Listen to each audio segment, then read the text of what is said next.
द्रोण ने कहा, जयद्रथ, तुम्हें और अर्जुन को मैंने एक ही जैसी शिक्षा दी थी।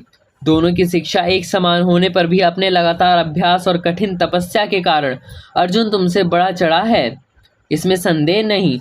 पर तुम इससे भय न करना। कल हम ऐसे व्यूह की रचना करेंगे जिसे तोड़ना अर्जुन के लिए भी दुस्साध्य होगा। उस व्यूह के सबसे पिछले मोर्चे पर तुम्हें सुरक्षित रखा जाएगा।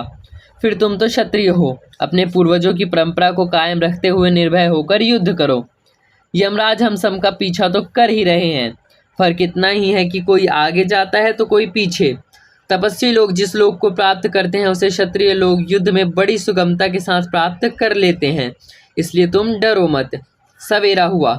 शस्त्रधारियों में श्रेष्ठ आचार्य द्रोण ने सेना की व्यवस्था करने पर ध्यान दिया। युद्ध के मैदान में 12 मील की दूरी पर जयद्रथ को अपनी सेना एवं रक्षकों के साथ रखा गया। उसकी रक्षा के लिए भूरिश्रवा, कर्ण, अश्वत्थामा, शल्य, वृषसेन आदि महारथी अपनी सेनाओं के साथ सुसज्जित तैयार थे। इन वीरों की सेना और पांडवों की सेना के बीच में आचार्य द्रोण ने एक भारी सेना को शक्ति चक्रव्यूह में रचा।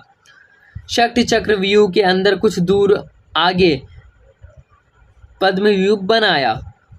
उससे आगे एक सूचीमुख व्यूह रचा। इस सूचीमुख व्यूह के बीच में जयद्रथ को सुरक्षित रूप से रखा गया। शक्तिव्यूह के द्वार पर द्रोणाचार्य रथ पर खड़े थे। उन्होंने सफेद वस्त्र धारण किए थे। उनका कवच भी सफेद रंग का था और माथे पर उन्होंने सफेद शिरस्त्राण पहन रखा था। इस शुभ्र वेश में द्रोणाचार्य अपूर्व तेज के साथ प्रकाशमान हुए।